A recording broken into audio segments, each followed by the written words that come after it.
జయ జయ శుభకర వినాయక శ్రీకాణిపాకవర సిద్ధి వినాయక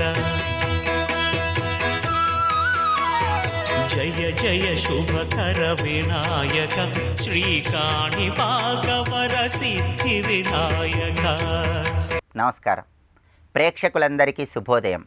ఈనాటి శుభయోగం శీర్షికన శనివారంతో కూడిన సంకష్టహర చతుర్థి సందర్భంగా గణపతిని ఏ విధంగా ఆరాధన చేస్తే సకల శుభాలను సిద్ధింపజేసుకోవచ్చో పరిశీలిద్దాం. ప్రధానంగా సంకష్టహర చతుర్థి సందర్భంగా శ్వేతార్క గణపతిని పూజిస్తే ఉత్తమ ఫలితాలు కలుగుతాయి. అందులోనూ సంకష్టహర చతుర్థి శనివారం వచ్చింది కాబట్టి నల్లరాయితో చేయబడినటువంటి గణపతిని పూజించినట్లయితే గ్రహచార శని దోషాలు, గోచార శని దోషాలు వీటన్నిటి నుంచి సులభంగా బయటపడవచ్చు. శని మహాదశ, శని అంతర్దశ, శని ప్రత్యంతర్దశ నడుస్తున్న, ఏలినాటి శని, అష్టమ శని, అర్ధాష్టమ శని, సప్తమ శని, కంటక శని, వ్యయ శని నడుస్తున్న ఆ దోషాలన్నీ పోగొట్టుకోవడానికి నల్లరాయితో చేసిన గణపతిని పూజించాలి. అలా వీలు కాని పక్షంలో దానికి ప్రత్యామ్నాయంగా శ్వేతార్క గణపతిని పూజించే సమయంలో నీలం రంగు పుష్పాలతో శ్వేతార్క గణపతిని పూజించాలి. నేరేడాకులు శ్వేతార్క గణపతి పూజలో ఉంచాలి.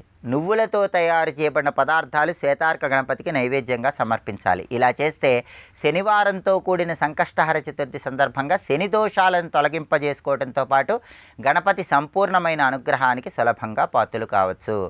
అలాగే ఉదయం పూట గణపతిని పూజించేటప్పుడు కొబ్బరి నూనెతో దీపారాధన చేసి గణపతి అష్టోత్తర శతనామావళి పఠించటం, అలా పఠించడం వీలు కాని పక్షంలో గం క్షిప్రప్రసాదనాయ నమః అనే మంత్రాన్ని పఠిస్తూ గణపతిని పూజించటం, గణపతికి ఉండ్రాళ్ళు నివేదన చేయటం ద్వారా గణపతి సంపూర్ణమైన అనుగ్రహం కలుగుతుంది.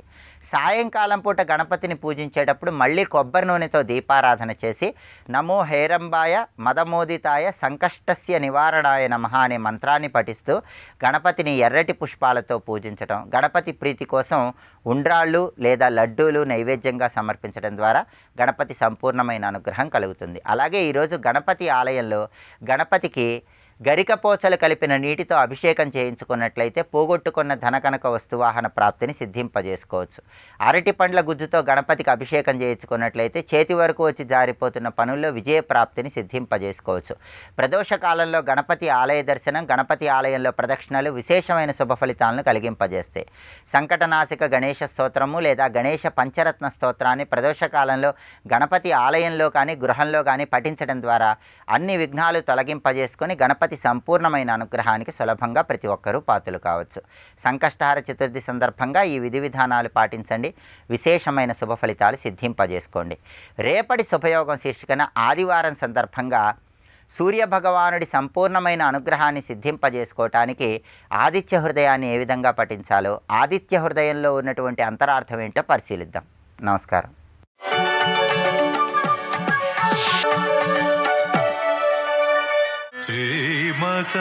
గణపతిం మనసా స్మరామి, మహాగణపతిం మనసా స్మరామి, వసిష్ఠవామదేవాదివందిత మహాగణపతిం మనసా స్మరామి. ఎవడు దాటలేడు అనే దాని గురించి ప్రయత్నమే లేదు, ఉపదేశము లేదు. దాటడం కష్టం అన్నాడు కానీ దాటలేరు అనలేదుగా. కష్టపడితే దాటగలరు ఆయనే చెప్తున్నాడు ఇక్కడ. అది సర్వదా షడ్వికారేషు తానియం యోజయేద్భృశం. ఈ మాయ చేసే పెద్ద పని ఏమిటి అంటే షడ్వికారాలలో జీవుణ్ణి ముంచుతుంది. షడ్వికారాలు అన్నప్పుడు ఎన్నో అర్థాలు చెప్పుకోవచ్చు. షడ్వికారాలకి చెప్పేటప్పుడు నేను పుట్టాను ముందు అనుకుంటాం. అసలు నా పుట్టిక ఏమిటి, చావేంటి, రెండి లేని వాడిని ఎవడూ అనుకోడు. ఎప్పుడూ వేదాంతం విన్నప్పుడు అనుకుంటాం, గుర్తొచ్చినప్పుడు అనుకుంటాం. కానీ ప్రతివాడు అనుకునేది ఏంటి, నేను పుట్టాను అనగానే ఉన్నాను, అందుకని పోయాను అని అనం. ఆ తర్వాత అనేది కాదు కదా. కానీ పుట్టాను అనగానే ఉన్నాను, అందుకే జాయతే అన్న వెంటనే అస్థి అని వచ్చింది. ఉన్నానంటే ఎలా ఉన్నాను, లేదండి అప్పుడు 2 ఏళ్ళు ఇప్పుడు 20 ఏళ్ళు పెరిగానా, వర్ధతే పెరిగానంటే అప్పుడు ఎలా ఉన్నాను అలాగే ఉన్నానా, మార్పులు రాలే. విపరిణమతే మార్పులు కూడా వచ్చాయి. మార్పులు వచ్చాయి అంటే అర్థం ఇలాగే ఉండిపోతానా. నాకు 20 ఏళ్ళు వచ్చాయండి అంటే పెద్దవాడిని అయిపోయానండి, మంచిదే. కానీ ఆయువులు 20 ఏళ్ళు పోయాయని అర్థం ఇక్కడ. కనుక విపరిణమితే తర్వాత క్షీయతే, తరుగుదల కనబడుతుంది. ఇంకా తర్వాత గ్యారంటీ నశ్యతే. ఈ షడ్వికారాలు కలుగుతున్నాయి. షడ్వికారాలు అంటే ఇది జాయతే, అస్తి, వర్ధతే, విపరిణమితే, క్షీయతే, నశ్యతే. ఇవి షడ్వికారములు అంటారు ఇక్కడ. ఇది యోగ భాష. పతంజలి యోగ సూత్రాల్లో చెప్పిన పదం ఇది. అందుకే షడ్వికారేషు, దాని పారిభాషిక పదం అది గనక. షడ్వికారేషు అనగానే ఆ మాయ షడ్వికారాల్లో పెట్టేస్తాను అంటే అర్థం, బ్రహ్మమునికి ఈ వికారం ఒక్కట్లేదు. నేను బ్రహ్మమని తెలిసాక ఈ వికారాలు లేనివాడిని అవుతాను కదా. కానీ వికారాలు నాకు ఉన్నాయనుకుంటూ దేనివల్ల? దేహ తాదాత్మ్యం వల్ల. ఆ దేహ తాదాత్మ్యం మాయ వల్ల ఏర్పడింది కనుక షడ్వికారాల్లో ఈ మాయ దింపుతోంది. ఇదొక అర్థం. కొందరు భాష్యకారులు ఇక్కడ ఏం చెప్పారంటే మాయ వల్లనే కామక్రోధ లోభమోహ మదమాత్సర్యములతో యోగం ఏర్పడుతుంది అన్నాడు. ఈ యోగం ఒకటి మహాయోగం కాదు ఇక్కడ. అంటే కామక్రోధలో మదమాత్సర్యాలు పడిపోవడానికి కారణం ఏమిటి? మాయ అండి. దీనివల్లే పరమాత్మను తెలుసుకోలేకపోతున్నాం. ఇది మనం వింటూ ఉంటాం, 6 శత్రువులు చిన్నప్పటి నుంచి విన్నాం, కానీ సీరియస్గా ఎప్పుడూ ఆలోచించలేదు. అది వచ్చింది బాధ. ఇందులో ఏది వినలేదని సీరియస్నెస్ లేదు, అది ఒకటే తేడా. ఆ సీరియస్నెస్ పేరే సమ్యగ్యవసిత, మరొకటి కాదు. సీరియస్నెస్ ఒక్క మాటలో చెప్పాలంటే సీరియస్నెస్తో వింటే 6 ఇంత ఆయువులో లేదా మనకు బుద్ధి తెరిచి సాధనలోకి దిగిన దగ్గర నుంచి ఎంత మేరకు జయించేమనేది ప్రశ్న వేసుకోవాలి ఇక్కడ. కానీ ఆ ప్రశ్న కూడా వేసుకొని మనంత మాయ పేరుకుపోయి షడ్వికారేషు తానియం యోజయద్భుషం. అయితే అది జయించడం సాధ్యం కాదా అంటే హిత్వా అజాపటలం. అజాపటలం అనే గొప్ప శబ్దం వేశారండి, ఇది యోగ శబ్దం ఇది. హిత్వా అజాపటలం జంతురనేకై జన్మభిష్యనై. అనేక జన్మల తర్వాత నెమ్మదిగా ఈ అజాపటలమును తొలగించుకోవచ్చు అన్నాడు. అనేక జన్మల తర్వాత శనైహి అంటే మెల్లమెల్లగా అజాపటలం. అజా అంటే మాయా అని అర్థం ఇక్కడ. అజా అనే శబ్దానికి మాయా అని అర్థం అండి ఇక్కడ. అది అజైషీం మాయాం అనే మాట భాగవతంలో త్రివిక్రముడు బలిచక్రవర్తిని చూపిస్తూ అజాయైన మాయని జయించాడు తెలుసా అని ఒక మాట చెప్తాడు. అజామేకాం లోహిత శుక్లకృష్ణాం సత్వరజస్తమో గుణాత్మకమైన మాయకి అజా అని పేరు. అజా అంటే పుట్టుకలేనిది.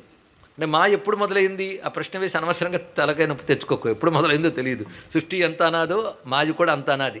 ఎలా తొలగించుకోవాలని చూడాలి కానీ ఎప్పుడు మొదలైంది రీసెర్చ్ చేయకు, ఆయువు అయిపోతుంది ఇక్కడ. కనుక దాని పేరు ఒకటే అజా అని ఒకటే చెప్పాడు ఇక్కడ. భగవంతుడు అజుడే, మాయా అజాయే అంతే ఇక్కడ. అజా అయినటువంటి మాయ అజా పటలం అన్నాడు ఇక్కడ. మాయా సమూహం అంట, మాయకు సమూహం కూడా. మరి కామక్రోధ లోభమోహ మద అంటే పటలం తయారవలే. ఈ పటలమైన అజాని అంత తేలిగ్గా జయించలేరు. అనేక జన్మల తర్వాత శనైహి అనేకై జన్మభి శనై, అనేక జన్మలతో నెమ్మదిగా హిత్వా అజాపటలం జయించవచ్చు. అది ఎలా జరుగుతుంది? అక్కడికక్కడ ప్రశ్న సమాధానం స్పష్టంగా ఉందండి. పట్టు మనస్సు అక్కడ నిలబడాలి, నిలబడితే దొరికిపోతుంది. విరజ్య విందతి బ్రహ్మ విషయేషు సుబోధత అంటే విరజ్య విషయేషు విందతి బ్రహ్మ సుబోధత. విషయముల యందు వైరాగ్యం కలిగి అంటే దేని యందు కామక్రోధాలు పెంచుకుంటున్నావో వాటి యందు వైరాగ్యం పెంచుకుంటే వాటి పట్ల ఏర్పడే కామక్రోధాది వికారాలు పోతాయా లేదా? ఇది ఒక్కటే తెలుసుకోవాలి. ఒక విషయం మీద ఒక అటాచ్మెంట్ ఏర్పడడం వల్ల కదా నీకు క్రోధం, కామం, లోభం, మోహం, మదం అన్నీ ఏర్పడుతున్నాయి. వాటి యందు విరజ్య వైరాగ్యాన్ని అలవాటు చేసుకో. అదొక్కసారి రాదు, అది క్రమంగా తెచ్చుకున్నప్పుడు కేవలం వైరాగ్యం పెంచుకుంటే వాడికి మానసిక రోగి అవుతాడు. ఇది కూడా తెలుసుకోండి. కేవలం వైరాగ్యం ప్రమాద హేతువు. అందుకే వైరాగ్య పతన హేతు అని ఒక మాట ఉన్నది. ఏదో పెద్ద దెబ్బ తగిలింది, జీవితం మీద వైరాగ్యం వచ్చింది. అప్పుడు వచ్చే వైరాగ్య ఫలితాలు డిప్రెషన్, ఫ్రస్ట్రేషన్. ఈ శబ్దజాలం ఈ రోజుల్లో అందరికీ తెలిసినవే. మానసిక వికారాలు, ఈ ఫ్రస్ట్రేషన్స్, ఇవన్నీ ఇది కాదు వైరాగ్యం అంటే. వైరాగ్యంతో సరిపోదు. వైరాగ్యం వల్ల విషయములు సారహీనములని ఎరుక కలుగుతుంది. అప్పుడు సార వస్తువు గురించి చింతన జరగాలి. అది చాలా ప్రధానం అండి ఇక్కడ. అందుకే విందతి బ్రహ్మ. అది ఎలాగ సుబోధత. బోధ అంటేనే స్పష్టముగా అర్థముగుట. బోధ శబ్దానికి అర్థం సుబోధత. మిక్కిలి స్పష్టముగా బ్రహ్మం గురించి తెలుసుకోవాలి. కానీ విషయేషు విరజ్య విందతి బ్రహ్మ. విషయముల యందు వైరాగ్యం కలగాలి. బ్రహ్మము గురించి సుబోధత, చక్కని బోధతో తెలుసుకోవాలి. అప్పుడు బ్రహ్మం అంటే ఏమిటో తెలుసుకో. వేటి వల్ల నీ కామక్రోధాలు కలుగుతున్నాయో ఆ వస్తువులకున్న వికారాల బ్రహ్మమునకు లేవు. ఇది తెలుసుకుంటే చాలు. చాలా సింపుల్గానే చెప్తున్నాడండి, మనం పట్టుకోవాలంతే. ఇక్కడ బ్రహ్మం యొక్క లక్షణం ఏంటంటే అచ్ఛేద్యం శస్త్రసంఘాతై. అది శస్త్రసంఘాతము చేత ఛేదింపబడదు. అంటే శస్త్రాలతో బ్రహ్మమును ఛేదించలేవు. నువ్వు అనుకుంటున్న దేహము ఛేదింపబడుతుంది కదా. అప్పుడు అది బ్రహ్మము కాదని తెలుస్తుంది కదా. కానీ బ్రహ్మము కాని దాన్ని నిరసించే పద్ధతి చెప్పడం కోసం ఇక్కడ అచ్ఛేద్యం సత్సంగాతై అదాహ్యం అనలేనచ అగ్నిచేత్ తగలబడదు. అక్లేద్యం భూపా భువనై అసౌష్యం మారుతేనచ అది నీటితో తడపబడదు, గాలితో ఎండిపోదు. అవధ్యం వధ్యమానేపి చివరిగా చెప్పాడు, నువ్వు చచ్చినా అది చావదన్నాడు ఇక్కడ. అవధ్యం వధ్యమానేపి శరీరేస్మిన్నారాధిప. అయితే ఆ వస్తువు ఎక్కడుంది? ఈ చచ్చి కాలి తగలడేటటువంటి లక్షణం కలిగిన దేహానికి వేరేగా ఉందా అంటే శరీర అస్మిన్నేవ, ఈ శరీరమునందే అది ఉన్నది. ఇది తెలుసుకో. అది కాకుండా నీకు వేదాదులు చెప్పే కర్మలు ఏం చేస్తున్నాయి? ఈ శరీరంతో వచ్చే విషయాలు ఇంకా ఎంత సుఖంగా అనుభవించాలో బోధిస్తున్నావు. అవునా లేదండి? ఫలానా యజ్ఞం చేస్తే, ఫలానా కర్మ చేస్తే నీకు ఇష్టసిద్ధి లభిస్తుంది, కష్టాలు తొలగిపోతాయి. ఈ ఇష్టం లభించడం, కష్టం తొలగడం అనేది దేనికి? ఇది చాలా జాగ్రత్తగా ఆలోచించాల్సింది. ఐహిక విషయాలే కదా, లేదా పారలౌకిక విషయాలు. ఈ లోక సుఖాలకి పెద్ద విలువ లేదంటే పరలోక సుఖాలకి దానికి విలువ లేదు వేదాంత భాషలో. కనుకనే ఈ శరీరంలో అచ్ఛేద్యమైన అదాహ్యమైన అక్లేద్యమైన బ్రహ్మవస్తు ఒకటి ఉన్నది అని తెలుసుకోకుండా ఛేద్యమై క్లేద్యమై ఉన్న శరీరమే నేను అనుకునే భ్రాంతి చేత దాన్ని సుఖపెట్టే ప్రయత్నాల కోసం కర్మలు చేస్తాం. ఈ కర్మల్లో లౌకికంగా సంపాదించడం, పోషించుకోవడం, తినడం, తిరగడం ఇవి వదిలేయండి శరీర పోషణకి. కానీ ఇంకా ఏదో సుఖపడాలని ఎవరినో ఆశ్రయించడం, ఏ కర్మ చేయాలండి, ఏ పూజలు చేయాలి, ఏ యజ్ఞాలు చేయాలి, ఏ యాగాలు చేయాలి అని వైదికమైన కర్మలన్నీ అనుసరిస్తూ ఉంటారు. అంతేకాదు ఫలానా స్వర్గకామో యజేత అని వేదంలోనే చెప్పబడుతుంది. స్వర్గకాముడైన వాడు ఈ కర్మ చేయాలి, యజ్ఞం చేయాలి అని. దానితో యజ్ఞం చేస్తే స్వర్గం లభిస్తుంది. మరి ఇంత ఉపవాసం దేనికయ్యా అంటే ఇంకా సుఖపడ్డం కోసం. అదే తినేసి ఎక్కడ సుఖపడచ్చా అంటే దీనికంటే మించిన సుఖం ఏదో ఉంది కనుక ఉపవాసం, ఈ కడుపు పార్చుకోవడం, యజ్ఞం చేయడం దేనికి? సుఖం పడడం కోసం. కానీ సుఖపడడం కోసం ఈ కర్మ చేస్తే బాగుంటుంది అని శాస్త్రం చెప్పిన కర్మలు కదా మనం చేస్తున్నాం. ప్రతి కర్మ కూడాను, ఏ కర్మ చేసినా ఆ యజ్ఞయాగాది కర్మలు ఈ ఫలితాలు ఇస్తాయి అని వింటూ ఉన్నప్పుడు మధురంగా లేదా? అంటే సుకుమారకు వికసించిన పువ్వు ఎంత అందంగా కనబడుతుందో ఈ కర్మలు కూడా మంచి ఫలాలను చూపిస్తూ అంత అందంగా గోచరిస్తుంది. అందుకే దీన్ని పుష్పితాం వాచం అన్నారు ఇక్కడ. యామిమాం పుష్పితాం వాచం ప్రశంసంతి స్తృతీరితాం. ఈ పుష్పితాం వాచం అనే మాట కూడా భగవద్గీతలో యథాతథంగా వాడబడుతుంది. సర్వం శ్రీ సిద్ధలక్ష్మీ వల్లభా సమేత మహాగణపతి చరణారవిందార్పణమస్తు.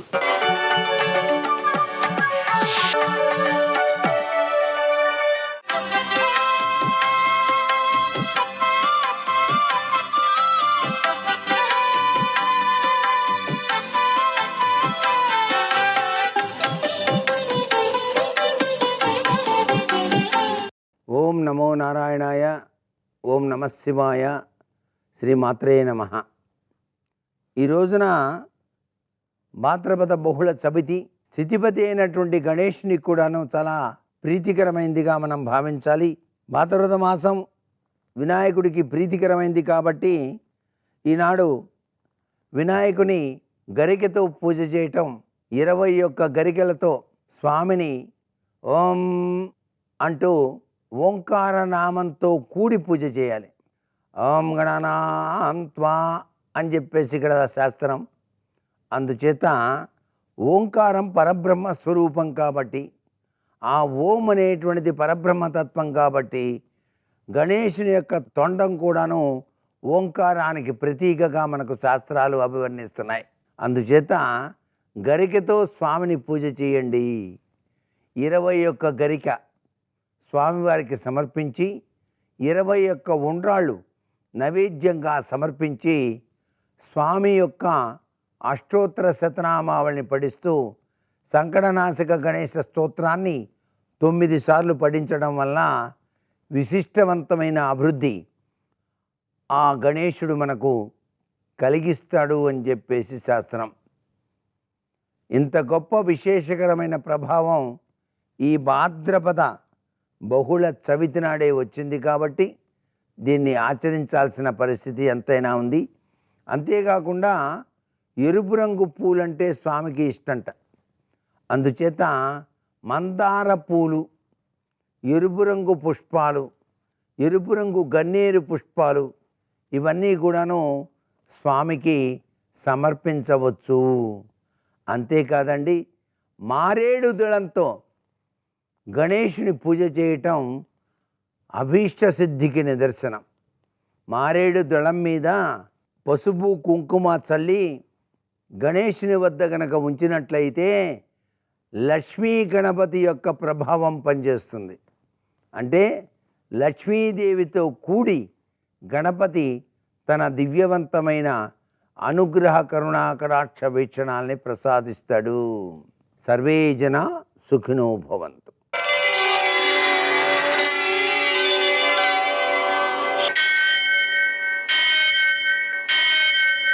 సహస్రశీరుషం దేవం విశ్వాక్షం విశ్వశంభువం విశ్వం నారాయణం దేవమక్షరం పరమం పదం విశ్వతః పరమాం నిత్యం విశ్వం నారాయణగుం హరిం విశ్వమేవేదం పురుషస్తద్విశ్వముపజీవతి పతిం విశ్వస్యాత్మేశ్వరం శాశ్వతం శివమచ్యుతం నారాయణం మహాజ్ఞేయం విశ్వాత్మానం పరాయణం.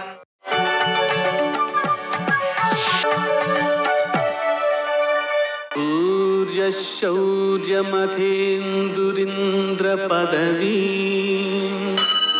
సన్మంగళం మంగళం. పద్మావతి ప్రణయలాలితముగ్ధదేహ శ్రీ వెంకటేశరుణమోచనమస్తు మహ్యం. నేటి కాలమాన విశేషాలను గమనిద్దాం. స్వస్తి శ్రీ చాంద్రమాన క్రోధనామ సంవత్సరం, దక్షిణాయనం, వర్ష ఋతువు, భాద్రపద మాసం, కృష్ణపక్షం, శనివారం. సూర్యోదయం 6:08, సూర్యాస్తమయం 6:10. తిథి చవితి సాయంకాలం 6:18 వరకు. నక్షత్రం భరణి రాత్రి 12:35 వరకు. వర్జం మధ్యాహ్నం 11:29 నుంచి 12:57 వరకు. దుర్ముహూర్తం ఉదయం 6:08 నుంచి 7:44 వరకు. అమృతకాలం రాత్రి 8:15 నుంచి 9:43 వరకు. రాహుకాలం శనివారం కాబట్టి ఉదయం 9 నుంచి 10:30 వరకు. అష్టకవర్గ రీత్యా శుభప్రదమైన సమయం మధ్యాహ్నం 11 గంటలకి. నేటి విశేషం భరణీ మహాలయం. భరణీ నక్షత్రం ఉన్న రోజున మహాలయం పెట్టినట్లయితే విశేషమైన సత్ఫలితం సిద్ధిస్తుంది. గయా యాత్ర చేసి అక్కడ శ్రార్థాన్ని సమర్పిస్తే ఎటువంటి ఫలితమో ఈ భరణీ మహాలయం నాడు ఎక్కడ శ్రార్థాన్ని నిర్వర్తించినా అటువంటి సత్ఫలితం కలుగుతుంది. అలాగే ఈరోజు సంకష్టహర చతుర్థి ఉంది. ఆ కారణంగా చంద్రుణ్ణి పూజించుకోవాలి. అలాగనే గణపతిని పూజ చేసుకోవాలి. మొదట మనం గణపతిని పూజ చేసి 21 పత్రములతో 21 పుష్పములతో పూజ చేయడం, 21 దుర్వాయుగ్మములతో పూజ చేయడం, 21 చిమ్మిలి ఉండలు నైవేద్యం చేయడం, మళ్ళీ 21 చిమ్మిలి ఉండలు వాయనం ఇవ్వడం, 21 ఆత్మ ప్రదక్షిణాలు, 21 అరగుంజీలు, ఇవన్నీ కూడా వ్యక్తిలో క్రియాశీలతను పెంపొందించి కష్టములను అధిగమించే శక్తిని ప్రసాదిస్తాయి. ఆ తర్వాత అపనిందలు ఏవైతే ఉన్నాయో, అంటే మనం చేయని తప్పులకు నింద వేసేటువంటి లక్షణం ఏదైతే ఉందో అది కూడా తొలగిపోతుంది. మనది తప్పు లేదనే విషయం బహిర్గతమవుతుంది. చంద్రోదయం రాత్రి 8:54 జరుగుతుంది కాబట్టి ఆ తర్వాత చంద్రుడికి పూజ చేయాలి. అప్పుడు ఈ వ్రతం పూర్తవుతుంది అన్నమాట. నేటి ఆణిముత్యాలు.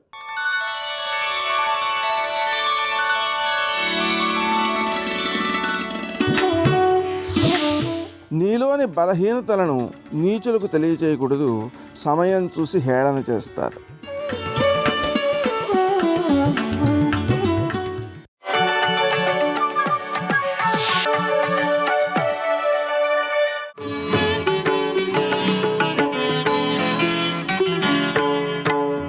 ఆది పూజకు స్వామివి నీవే, ఆదరించు మా దైవము నీవే. కేవలం 4 వాక్యాలుగా తెలుసుకున్నారనుకోండి, అనుమానం రావడం సహజం. ఇది యథార్థం. ఇది యథార్థం అంటే అసలు వెనక ఉన్న కథ. గజముఖాసురుడు వరం అడిగాడు. స్త్రీ పురుష సంయోగం లేకుండా స్త్రీకి పుట్టాలి, పురుష సంయోగం ఉండకూడదు. ఎలా జరుగుతుంది లోకంలో? అలా ఉత్పత్తి ఉండదు. అది ఒక్క పరబ్రహ్మస్వరూపాలు దేవతలైతేనే సృష్టిస్తారు. ఒకప్పుడు విఘ్నేశ్వరుడే ఇలా అన్నాడంటే సృష్టి వచ్చింది. పరబ్రహ్మం సృష్టించగలడు, అన్యులకు సాధ్యం కాదు. కాబట్టి ఆయన ఏమనుకున్నాడంటే రాడు అటువంటి వాడు, కాబట్టి నాకు మరణం ఉండదు. స్త్రీ పురుష సంయోగం లేకుండా పిల్లవాడు రావాలి. ఆ వచ్చిన పిల్లవాడిని ఆ పిల్లవాడి యొక్క తండ్రి, అంటే తండ్రి అంటే ఏ స్త్రీ వలన వాడు పుట్టాడో ఆమెకు భర్త అయి ఉండాలి, కానీ ఆయన సంయోగం వలన పుట్టినవాడు కాదు కదా. ఆయన చేతిలో మరణించి మళ్ళీ ఏనుగు ముఖాన్ని పొందాలి. గజముఖాసురుడి యొక్క ముఖం ఏనుగు ముఖం. ఆ ఏనుగు ముఖాన్ని పొందినవాడు నాతో యుద్ధానికి వస్తే అప్పుడు వాడి చేతిలో చచ్చిపోతాను. లోకంలో మహాత్యాగం చేసి లోకాన్ని సంరక్షించేటటువంటి ఆది దంపతులు పార్వతీ పరమేశ్వరులు. లోకాల కోసమని మళ్ళీ ఇది చెయ్యాలంటే వాళ్ళకి తప్ప అన్యులకు సాధ్యం కాదు. అందుకే అమ్మవారు పసుపు నలుగుతో ముద్ద చేసి ప్రాణప్రతిష్ఠ చేసి స్వామిని సృజించింది. మనుష్య రూపంతో ఉన్నాడు. త్రిశూలంతో శివుడు శిరస్సు తీసేశాడు. పైకి లౌకికంగా నేను సృజించిన వాడు నువ్వు తండ్రివి కాబట్టి మళ్ళీ బ్రతికించమని అడిగింది. ఆయన ఒక నియమం చెప్పాడు, సర్వజ్ఞుడు, ఆయనకి తెలుసు ఏ ప్రాణి దక్షిణం వంక చూస్తూ ఉత్తరానికి ముఖం పెట్టుకుని పడుకుని కనపడుతుందో దాని తల తీసి పట్టండి అన్నాడు. ఎందుకని అంటే పడుకునేటప్పుడు దక్షిణం వైపు కనపడేటట్టుగా ఉత్తరం వైపుకి తలపెట్టి పడుకుంటే అది వాడికి అరిష్టం. అలా పడుకున్నవాడు ఎక్కడ అలవాటు ఉన్నవాడు ఉంటాడో వాడి వలన అక్కడ ఉన్న వాళ్ళకు కూడా అరిష్టం. కళ్ళు విప్పగానే దక్షిణాన్ని చూడకూడదు. దక్షిణానికి యమధర్మరాజు గారు అధిపతి, పితృదేవతలు ఉంటారు అక్కడ. అందుకే అన్నం వండినప్పుడు కూడా అన్నాన్ని దింపినప్పుడు ఎప్పుడూ కూడా తూర్పుకి తిరిగి వంట చేస్తారు కదా వంటశాలలో. ఇంట్లో యజమాని పిల్లలు కడుపు నిండా తిని ఆరోగ్యంగా ఉంటారు. ఆ అన్న పాత్ర దింపినప్పుడు ఎడం వైపుకి దింపాలి తప్ప కుడివైపుకి దింపకూడదు. తన కుడివైపుకి దింపకూడదు. తన కుడివైపుకి దింపింది అనుకోండి, ఇక దాన్ని దేవతలు తినరు. కుడివైపుకి దింపితే దక్షిణం వైపుకి ఎడుతుంది కదా. తూర్పుకి తిరిగి వంట చేస్తూ కుడి చేతి వైపుకి దింపింది అనుకోండి, అది ఏ దిక్కయింది? దక్షిణ దిక్కయింది. దక్షిణం వైపుకి ఏది ఉంచారో దాన్ని వెంటనే పితృదేవతలు చూస్తారు. అది యమస్థానం, దక్షిణ దిక్కు. దాన్ని పితృదేవతలు తింటారు. పితృదేవతలు ముట్టుకున్న దాన్ని ఇంకా దేవతలు ముట్టుకోరు. మీరు మళ్ళీ తీసుకొచ్చి దాన్ని నైవేద్యం పెట్టారనుకోండి, ఇక దేవతలు తీసుకోరు దాన్ని. అందుకే మొదట ఎడం చేతి వైపుకి దింపుతారు. అందుకే మీరు ఎప్పుడైనా కొంచెం జాగ్రత్తగా గమనిస్తే హోమ ప్రక్రియ చేస్తారు. హవిస్సు ఇచ్చేటటువంటి పాత్ర ఉంటుంది. వండిన పదార్థాన్ని హవిస్సు అని వేస్తారు. అన్నం మెత్తగా ఉండి ముద్ద వేస్తారు. వేసేటప్పుడు ఆ పాత్రను ఏం చేస్తారంటే మొట్టమొదట దర్భ వేసి పెట్టి ఎడం వైపుకి జరుపుతారు. దాన్ని ఎడం వైపుకి జరుపుతారు. ఎందుకు జరుపుతారంటే ఓసారి ఇది దేవతలు తినడం కోసం వండాము అని. దాని శేషం తింటారు. అది దీక్ష అంటారు. యజ్ఞమునకు దీక్ష. దాని శేషం తింటారు, మిగిలిపోయిందని. ఇప్పుడు దీక్షితుడు అని పిలుస్తారు. కాబట్టి ఎప్పుడూ కూడా దక్షిణ దిక్కుని చూస్తూ ఉత్తరానికి తలపెట్టి పడుకోకూడదు. అలా పడుకున్న ప్రాణి ఏదైనా ఉంటే అరిష్టంతో ఉంది కాబట్టి దాని తల తెంచి తీసుకురండి అన్నాడు. అనవసరంగా శిక్ష వేయకూడదు. ఏదో మొదట కనపడిందని తలకాయ తీసేయండి అంటే ఎందుకు తీసేయాలి? కానీ అపరాధం లేకుండా తీయకూడదుగా. పరమశివుడు ఏదైనా చెప్పాడంటే దానికి ఒక సిద్ధాంతం ఉంటుంది. ఆయన చెప్పింది అది. సర్వం శ్రీ ఉమామహేశ్వర పరబ్రహ్మార్పణమస్తు. స్వస్తి.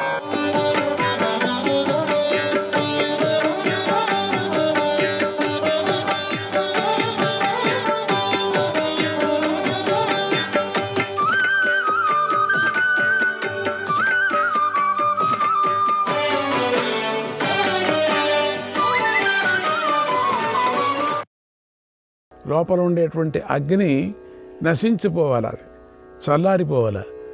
చల్లారిపోయే వరకు నా మీద నీకు కోపం ఉంటుంది.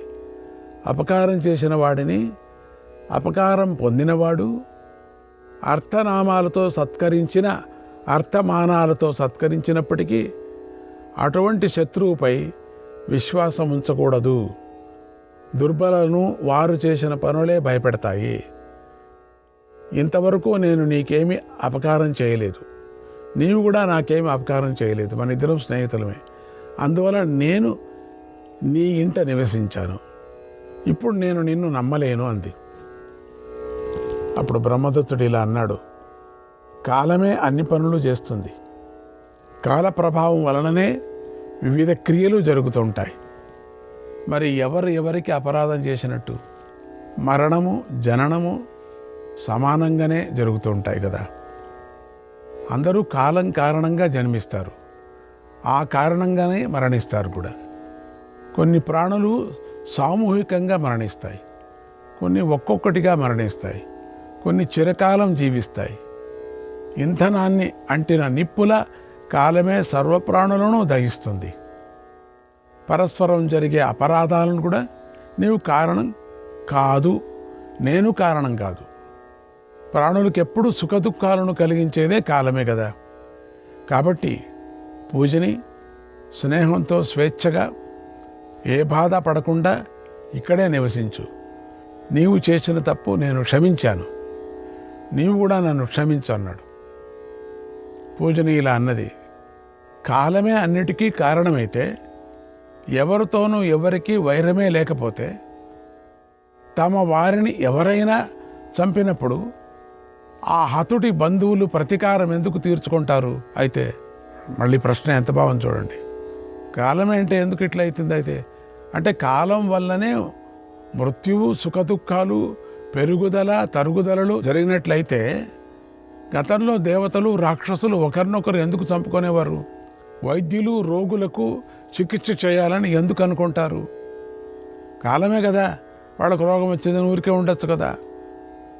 కాలమే అందరినీ చంపుతుంటే మందుల వలన ప్రయోజనం ఏముంది? శోకమోహితులైన వారు ఎందుకు అంతగా విలపిస్తారు? కాలం వరగద పోయారు. కాలమే ప్రమాణమైతే కర్మపరులకు విధి నిషేధ రూపమైనటువంటి ధర్మాచరణం ఎందుకు చెప్పబడుతుంది? రాజా, నీ కుమారుడు నా బిడ్డను చంపాడు, నేను నీ కొడుకును హింసించాను, ఇక నీవు నన్ను చంపటమే కదా తదుపరి విధి. కాలమేం చెప్పేసి నన్ను చంపుతావు, నువ్వు చెప్పిందే నీకు చెప్తున్నా నేను. అందుకని కాలం అంటావు. అందుకని నేను పుత్రశోకంతో నీ కుమారుడి పట్ల పాపం చేశాను, అలాగే నువ్వు నన్ను చంపుతావు. ఇక్కడ ఒక తత్వం ఉన్నది, చెప్తాను విను. మానవులు ఆహారం కోసం, ఆటల కోసం పక్షులను కోరుకుంటారు. ఈ వధ బంధనాలు తప్ప హేతుబద్ధమైనటువంటి మరో సంబంధం ఏమీ లేదు. వధ బంధనాల భయం వల్లనే ముముక్షువులు మోక్ష తంత్రాన్ని ఆచరిస్తున్నారు. జనన మరణాల వలన కలిగేటువంటి దుఃఖం భరింపరానిదని వేదవేత్తలు అంటారు. ప్రాణాలు అందరికీ ప్రియమైనవే కదా, సంతానం అందరికీ ఇష్టమైందే కదా. అందరూ దుఃఖం వలన ఉద్వేగాన్ని పొందుతారు. అందరికీ అభిష్టమైనది సుఖమే కదా. బ్రహ్మదత్త, ముసలితనం దుఃఖం, అర్థనాశనం దుఃఖం, ఇష్టం లేని వారితో కలిసి బ్రతకటం దుఃఖం, ఇష్టజన వియోగం దుఃఖం, వధ బంధనాల వలన జనులకు దుఃఖం కలుగుతుంది. స్త్రీ కారణంగా లేదా స్వాభావికంగా కూడా దుఃఖం కలుగుతుంది. సంతానం వలన కూడా ఎప్పుడూ దుఃఖమే. అంతేకాదు, దుఃఖ స్వభావం తెలియని ఆ అమూఢులు తమ భావాన్ని పెద్దల ముందు గొప్పగా ప్రకటిస్తుంటారు. దుఃఖార్తుడై బాధపడేవాడు తన బాధలాగే అందరి బాధని అర్థం చేసుకునేవాడు అటువంటి మాటలు మాట్లాడలేడు. రాజా, నేను నీ పట్ల చేసిన పని, నీవు నా పట్ల చేసిన పని 100 సంవత్సరాలు గడిచినా మరువలేనిది. మనం ఒకరినొకరును అపకారం చేసుకున్నాం, మరలా సంధి పొసగదు. నీ కొడుకును తలుచుకుంటున్న కొద్దీ నీలో క్రొత్త వైరం పుడుతూ ఉంటుంది. శత్రుత్వపు అంచుల దాకా వెళ్ళినవాడు మళ్ళీ స్నేహం చేద్దామన్నా కుదరదు.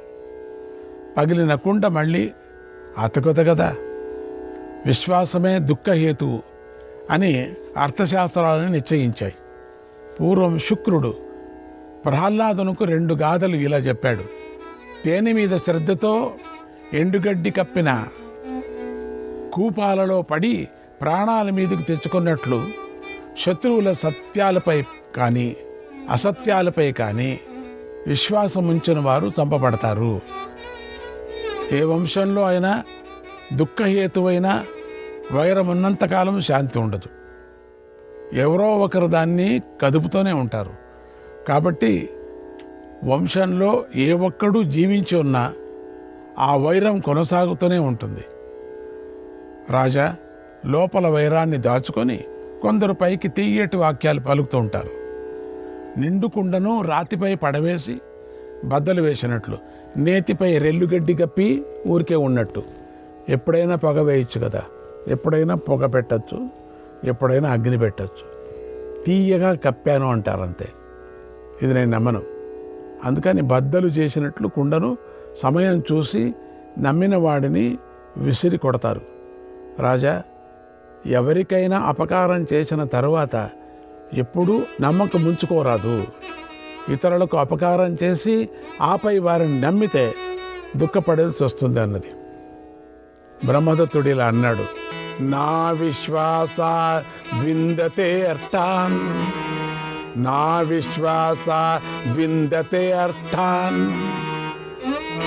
ఈహతే చాపి కించన, ఈహతే చాపి కించన, భయాత్వే కతరా నిత్యం, భయాత్వే కతరా నిత్యం, మృతకల్పా భవంతి చ, మృతకల్పా భవంతి చ.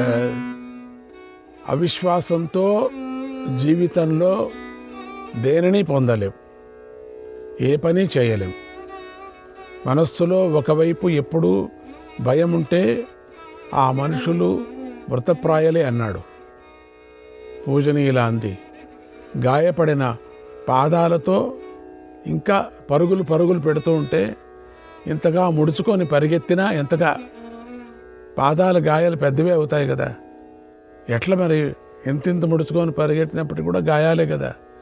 రోగగ్రస్తమైనటువంటి కళ్ళతో గాలికి ఎదురు నిలిచి చూస్తూ ఉంటే ఆ గాలి వలన ఆ కళ్ళు మరీ చెడిపోవటం నిశ్చయం కదా. తన శక్తి తెలియక మోహవశుడై చెడుదారిలో నడవసాగితే ఆ జీవితం అక్కడే అంతమవుతుంది. వాన రాకను తెలియకుండా పొలం దున్నితే ఆ కర్షకుని పురుషార్థం వ్యర్థమవుతుంది. అతడు పొలంలో పంటను కూడా పొందలేడు. చేదైన, వగరైన, మధురమైన, రుచికరమైన, తనకు హితమైన ఆహారాన్నే ఎప్పుడూ స్వీకరించేవాడు అమృతత్వాన్ని పొందుతాడు. పరిణామాన్ని గ్రహించకుండా మోహంలో పథ్యమైన పదార్థాన్ని వీడి అపథ్యమైన భోజనం చేస్తుంటే వాడి జీవితం అక్కడకు అంతమైనట్లే. దైవము, పురుష ప్రయత్నము ఒకదానినొకటి ఆశ్రయించుంటాయి. ఉదారమైన ఆలోచన గలవారు సత్కర్మను ఆశ్రయిస్తారు. కర్మచాత్మహితం కార్యం, కర్మచాత్మహితం కార్యం, తీక్ష్ణం వా యది వా మృదు, తీక్ష్ణం వా యది వా మృదు, గ్రస్యతే కర్మశీలస్తు, గ్రస్యతే కర్మశీలస్తు, సదానర్థైర కించనగ, సదానర్థైర కించనగ. తనకు హితాన్ని కలిగించేదే పనినే చేయాలి. అది కఠోరమైన మృదువైనా సరే. కర్మను విడిచినవాడు దరిద్రుడే ఎప్పుడు కూడా అనర్థాలకు బలి కావలసి వస్తుంది. కాబట్టి కాలము, దైవము, స్వభావం వీటన్నిటిని అతిక్రమించి మనిషి ఉద్యమించాలి. దేనినైనా సరే విడిచిపెట్టి తనకు హితమైన పనినే నరుడు ఆచరించాలి. విద్య, శౌర్యం, సామర్థ్యం, బలం, ధైర్యం ఈ 5 మనిషికి సహజ మిత్రులు. వాటి ద్వారానే విద్వాంసులు జీవనయాత్ర సాగిస్తారు. ఇల్లు, లోహాలు, పొలం, భార్య, మంచి మిత్రులు వీరంతా ఉపమిత్రులు. మనిషి వీటిని ఎక్కడైనా పొందవచ్చు. ప్రాజ్ఞుడు ఎక్కడైనా ఆనందంగా ఉండగలడు, ఎక్కడైనా రాణించగలడు. తానెవ్వరికీ భయపడడు, ఎవ్వరూ అతడిని భయపెట్టలేరు కూడా. బుద్ధివంతుని దగ్గరనున్న ధనం స్వల్పమైన అది నిత్యము వృద్ధి పొందుతుంది.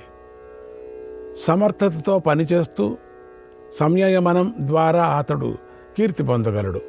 గ్రహసాశక్తిచే బంధింపబడే మందబుద్ధులైనటువంటి నరుల మాంసాన్ని చెడుకాంత తినివేస్తుంది కదా. అతన్ని సుఖపెడుతున్నట్లు కనిపిస్తున్నా కూడా పీత మరణానికి సంతానమే కారణమైనట్లు నాశనానికి కారణమవుతుంది. పీత సంతానం వేస్తూ వేస్తూ చచ్చిపోతుంది.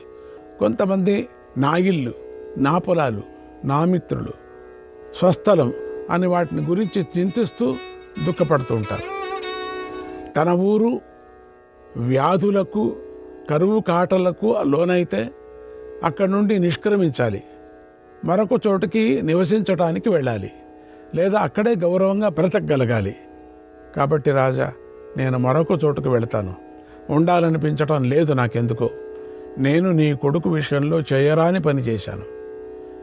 చెడ్డ భార్యను, చెడ్డ కొడుకును, చెడ్డ రాజును, చెడ్డ మిత్రుణ్ణి, చెడ్డ బంధువులను, చెడిన ప్రదేశాన్ని దూరం నుంచే విడిచిపెట్టాలి. చెడ్డ కొడుకుపై విశ్వాసం ఉండదు, చెడ్డ భార్యతో సుఖముండదు, చెడ్డ రాజ్యంలో శాంతి ఉండదు, చెడ్డ చోటులో బ్రతుకు తెరువు ఉండదు.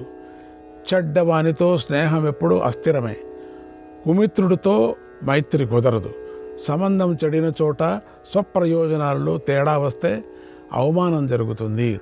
సా భార్యాయా ప్రియం బ్రూతే, సా భార్యాయా ప్రియం బ్రూతే, సపుత్రో యత్ర నిర్వృత్తి, సపుత్రో యత్ర నిర్వృత్తి, తన్మిత్రం యత్ర విశ్వాసః, తన్మిత్రం యత్ర విశ్వాసః, సదేశో యత్ర జీవ్యతే, సదేశో యత్ర జీవ్యతే. ప్రియంగా మాట్లాడగలదే భార్య, ప్రశాంతతను చేకూర్చగలవాడే కొడుకు, నమ్మదగినవాడే మిత్రుడు, బ్రతకగలిగిన ప్రదేశమే మంచి ఊరు. ప్రజలపై బలత్కారం లేకుండా, భయానికి అవకాశం లేకుండా పరిపాలింపగల రాజే మంచి రాజు. దరిద్రుని కూడా గౌరవింపగలిగినప్పుడే రాజుకు ప్రజలకు మధ్య సత్సంబంధం ఉన్నట్లు. రాజు గుణవంతుడై ధర్మపరాయణుడైనప్పుడు మాత్రమే భార్యాపుత్రులు, మిత్రులు, వియ్యంకులు, బంధువులు, రాజ్యము కూడా సద్గుణ సంపన్నమవుతుంది. రాజుకు ధర్మం తెలియకపోతే అతని ప్రజలు అతని దుర్మార్గం వల్ల నశిస్తారు. ధర్మార్థ కామాలకు పాలకుడే మూలం. అందుకే రాజు బాగా సావధానుడై పరిపాలించాలి. ఇక్కడ రాజు అంటే ప్రతి నిమిషంలో రాజు రాజు రాజు అంటున్నాం. ఇక్కడ భీష్ముడు ధర్మరాజుకు చెప్తూ ఉన్న మాట నిజమే, రాజుకే చెప్తున్నాడు. ఇవన్నీ రాజధర్మాలే. అయినప్పటికీ మనం తెలుసుకోవలసింది, ఇప్పుడు మన ఇంటికి మనమే కదా రాజు. కాబట్టి మన దేశానికి మన యజమాని కదా రాజు. అట్లా మనకు కావలసినటువంటి వాళ్ళే రాజు. వాళ్ళు బాగా ఉంటే కదా అందరూ బాగుంటారు. యజమాని బాగుంటే ఇంట్లో అందరూ పిల్లలు బాగుంటారు. యజమానికి చెప్పవలసినటువంటి బుద్ధి అంతా కూడా ఇక్కడ భీష్ముడు చెప్తున్నాడు. ఒక రాజు అనే ఒక నెపంతో ప్రజలకు బోధిస్తున్నాడు. ఇది రాజు అని ధర్మరాయకు బోధించేటువంటి ఒక నెపమాత్రం, అంతేగాని ఇది ముందు అన్ని కాలాల్లోనూ అన్ని యుగాల్లోనూ చెప్పేటువంటి ప్రజలకు కావలసినటువంటి ఆ యుగ ధర్మాలు కావలసినటువంటి బుద్ధివాదన ఇప్పుడంతా కావాల్సిందే కదా. ఇవన్నీ ఇప్పుడు కావాల్సిందే. ఇంట్లో ఒక యజమాని బాగుంటే ఇంట్లో అందరూ పిల్లలంతా బాగుంటారు. ఇదంతా మన కోసమే చెప్పిన కథ ఇది. కాబట్టి ఏదో రాజుకు చెప్పింది ఏదో కొంచెం గ్రామర్ తేడాగా ఉన్నట్టుగా అర్థం కాకపోయినప్పుడు కూడా కథ మన కథనే. ఇదంతా మన కథనే. ఇప్పుడు ఇక్కడ ప్రజల ఆదాయంలో 6వ భాగాన్ని పన్నుగా వసూలు చేసిన రాజు దానిని తానే అనుభవిస్తూ ప్రజలను సరిగా పరిపాలించకపోతే ఆ రాజు దొంగతో సమానుడు. ఇప్పుడు రాజు అంటే మనం ఇప్పుడు ప్రజలంతా ఏరుకున్న అటువంటి వాడే రాజు కదా ఇప్పటి సందర్భంలో. ఇప్పుడు అట్లా చేస్తే వాళ్ళు, మనం ప్రజాప్రతినిధులు ఆ విధంగా చేస్తే వాళ్ళు ఏమవుతారు? రాజ్యమంతా పాడైపోతుంది. మనం చూస్తున్నాం కదా, అన్ని రాజ్యాల్లో చూస్తున్నాం మనం. కాబట్టి దాని గురించి మీరు యోచన చేస్తే మీకే అర్థమవుతుంది.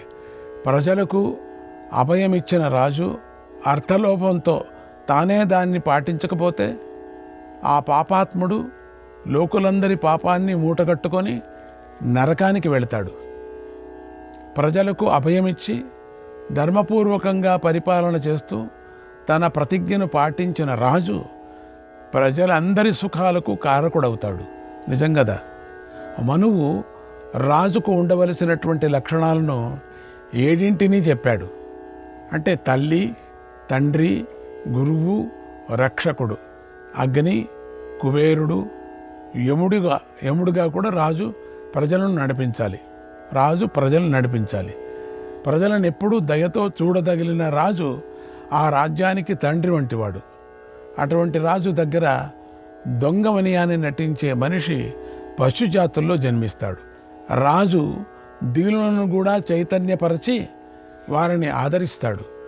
అంటే వాళ్ళకి శక్తి లేని వాళ్ళకు కూడా శక్తిని కుదిరించాల. అదే నిజమైనటువంటి యజమాని లక్షణం. కాబట్టి తల్లి వంటివాడు. అప్రియులను అగ్నిలాగా దహించేవాడు రాజు. దుర్మార్గులను నియంత్రిస్తాడు. కాబట్టి రాజు యముని వంటివాడు. రాజు ప్రియ ప్రజలకు అర్ధదానం చేసి వారి కోరికలను తీర్చగలడు. కాబట్టి కుబేరుని వంటివాడు. ప్రజలకు ధర్మోపదేశం చేస్తాడు. కాబట్టి రాజు గురువు. అందరినీ రక్షిస్తాడు. కాబట్టి రక్షకుడు కూడా. రాజు తాను స్వయంగా ధర్మానుష్ఠానం చేస్తూ పౌరులను జానపదులను కూడా రంజింపచేయగలిగితే ఆ రాజ్యం ఒడిదుడుకులకు లోను కాదు. తాను స్వయంగా పౌరులను జానపదులను ఆదరించగల రాజు ఇహపర లోకాల్లో సుఖిస్తాడు. రాజ్యంలోని ప్రజలు పన్నుల భారంతో పీడించబడుతూ ఎప్పుడూ ఉద్వేగంతో జీవించవలసి వచ్చి రకరకాల అనర్థాల బారిన పడుతుంటే ఆ రాజు పరాభవాన్ని పొందవలసి వస్తుంది ఒకరోజు. ఏ రాజు ప్రజలు సరస్సులోని పద్మాలలాగా బాగా వృద్ధి పొందుతారో ఆ రాజు సమస్త పుణ్యఫలాలను పొంది స్వర్గలోకంలో సత్కారాన్ని పొందుతాడు. రాజా, బలవంతుల్లో యుద్ధం ఎప్పుడూ మంచిది కాదు. బలవంతుల్లో శత్రుత్వం గల రాజుకు రాజ్యం నిలవదు, నిలిచినా సుఖముండదు అన్నది ఆ పక్షి. రాజా, ఆ పక్షి అంటే పూజని బ్రహ్మదత్తునితో ఇలా చెప్పి ఆయన నుండి వీడ్కోలు తీసుకొని తనకిష్టమైన దిశగా వెళ్ళిపోయింది అన్నాడు భీష్ముడు. ఎంత అద్భుతమైనటువంటి ఈ అధ్యాయం. శ్రీకృష్ణాయ పరమాత్మనే నమః. 140వ అధ్యాయం. యుధిష్ఠిరుడు ఇలా అన్నాడు, పితామహ, కృతత్రేతా ద్వాపర యుగాలు ముగిపోతున్నాయి. లోకంలో ధర్మం నశిస్తుంది, దొంగలు కూడా బాధిస్తున్నారు. ఈ స్థితిలో ఎలా జీవించాలి అని అడిగాడు. నిజం కదా, ఇది అడగాల్సిందే. ఇప్పుడు భీష్ముడు ఇలా చెప్పాడు, భయంగా ఉంది, కలియుగం వస్తుంది కదా, భయంగా ఉంది. అప్పుడు భీష్ముడు ఇలా చెప్పాడు, భారత, ఆపత్కాలంలో పాటించవలసిన నీతిని నీకు వివరిస్తాను. ఆపత్కాలంలో దయను విడిచి అయినా రాజు సమయోచితంగా ప్రవర్తించాలి. ఈ విషయంలో భారద్వాజుడైన కణికుడికి శత్రుంజయ మహారాజుకు మధ్య జరిగిన సంవాదాన్ని ప్రాచీన ఇతిహాసంగా ఉదాహరిస్తారు. సౌవీర దేశంలో శత్రుజయుంజుడు అనేటువంటి రాజు ఉండేవాడు. ఆయన మహారథుడు. ఆయన భారద్వాజుని దగ్గరకు వచ్చి కర్తవ్య నిర్ణయాన్ని గురించి ఇలా ప్రశ్నించాడు. లేని దానిని ఎలా పొందాలి, పొందినది ఎలా వృద్ధి చెందుతుంది, వృద్ధి చెందిన దానిని కాపాడటం ఎలా, రక్షించిన దానిని ఎలా వినియోగించాలి అని అడిగాడు. ఆ శత్రుంజయుడు నిశ్చితంగా శాస్త్ర విజ్ఞానం గలవాడు. అయినా భారద్వాజుడిని కర్తవ్య నిశ్చయాన్ని గురించి ప్రశ్నించాడు. అప్పుడు ఆ భారద్వాజుడు యుక్తియుక్తంగా మంచి మాటలు ఇలా చెప్పాడు. రాజు ఎప్పుడూ శిక్షించడానికి సిద్ధపడి ఉండాలి, ఎప్పుడూ పరాక్రమ ప్రదర్శన చేస్తూ ఉండాలి, తనలో లోపాలు ఉండకూడదు, శత్రువుల దౌర్బల్యాలను పసిగట్టాలి, సందు దొరికితే పరాక్రమించాలి.